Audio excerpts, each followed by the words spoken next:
कहानी शेर और भालू की दोस्ती। कुल शब्द। एक घना जंगल था जहां तरह तरह के जानवर रहते थे। उसी जंगल में एक ताकतवर और गर्वीला बाघ रहता था जिसका नाम था राजा। राजा को अपनी ताकत और गति पर बहुत घमंड था। वह हमेशा अकेले ही चलता और किसी से दोस्ती नहीं करता। उसी जंगल के एक हिस्से में एक बड़ा सा भालू रहता था जिसका नाम था बलू।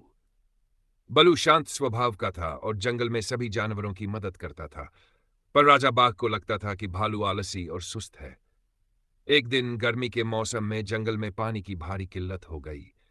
सभी जानवर बहुत परेशान हो गए। एकमात्र पानी का स्रोत एक गुफा के नीचे था जो बहुत संकरा और खतरनाक रास्ते से होकर जाता था। किसी की हिम्मत नहीं हो रही थी वहां जाने की। राजा ने कहा, मैं सबसे ताकतवर हूं, मैं जाकर पानी लाऊंगा।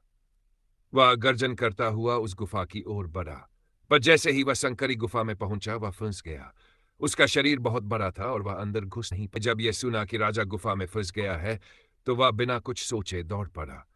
वह जानता था कि वह भारी जरूर है, लेकिन उसका शरीर लचीला था और वह ऐसे रास्तों से गुजरना जानता था। बलू धीरे धीरे फिसलता हुआ उस गुफा के अंदर पहुंचा और देखा कि राजा गुफा में दर्द से कराह रहा है। बलू ने बिना कोई शिकायत किए राजा को सहारा दिया और दोनों मिलकर धीरे धीरे बाहर निकले।